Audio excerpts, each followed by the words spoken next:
Hey, it's Hope Fitzgerald, spreadinfinitehope.com, Gary Malkin, wisdomoftheworld.com. and together we are youawake.com. You-awake.com. Okay, let's stop. No, it's fine. Let's do it.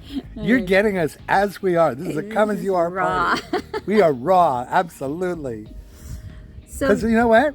That's what being awake is all that's about. right. That's right. We don't have to be perfect, No, right? for sure not. Okay.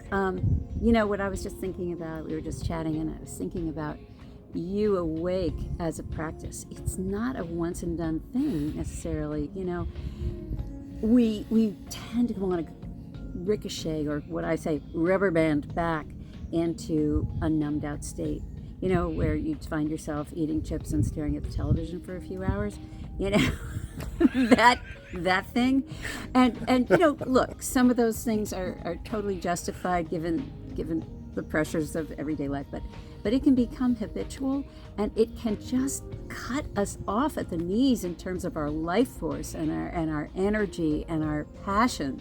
It definitely numbs us back out, and so we've got, look, there are lots of people out there talking about you can do this, you can do that, and all this stuff, and that's fantastic, and I love that there are so many teachers offering so many techniques.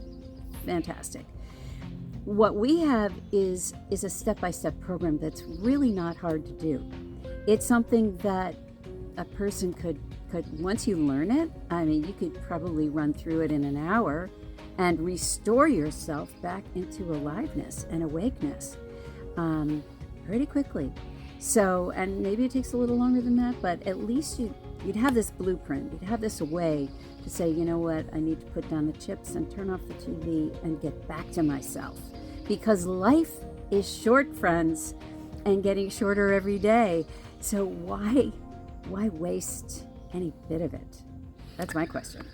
Yeah. You know, it's interesting. The natural tendency when something happens that isn't what we want to be happening is to shut down and not feel what it feels like to be disappointed, right? It's, well, on a more subtle and low-key level, it's called an expectation hangover. I love that. Friend of mine wrote that book. That's a good one. And it's, you know what I'm talking about. It's I grew up with this addiction to having things turned out a certain way, from a piece of music that I created to the day that I wanted to have with my family, and it didn't turn out anything like I wanted. And I used to have a shit fit and a pity party that it didn't go the way I wanted. I really used to get attached to a picture, right?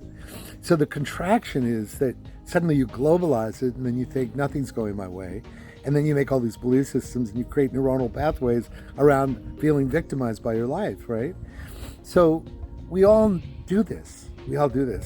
Just the last 2 days, I've been in a state where I've forgotten, and I just numbed out. And I never forget what recently happened when I got triggered.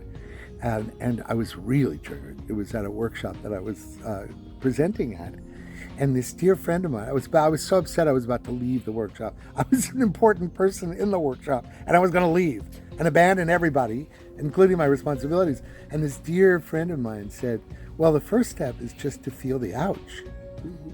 Feel, or the disappointment, or feel that what expectation did you have?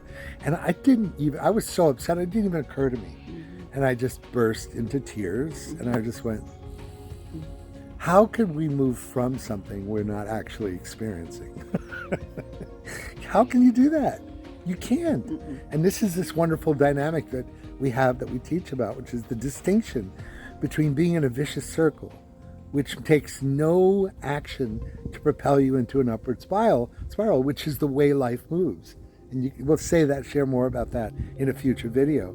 But in the moment I felt the ouch of what triggered me, I suddenly realized that I had a whole projection and expectation that a person that I was waiting for acknowledgement from didn't come. And I was devastated. And guess what? I must have been about 3 years old at that moment. And I didn't even know that I was expecting this from this other person. Well, that's not his job to fulfill my 3-year-old expectation.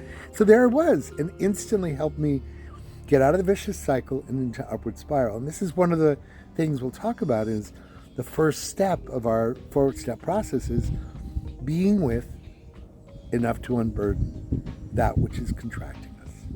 The first step is grief literacy, and that's an important component of it. So we'll talk about, we love this work, and we're going to just share, we're making a commitment to share these videos so that you can get more of a sense of how it lives in us, so that maybe you'll want to join our community and participate in our workshops and experience our products. So bottom line is, thank you for seeing this, and we'll see you next time.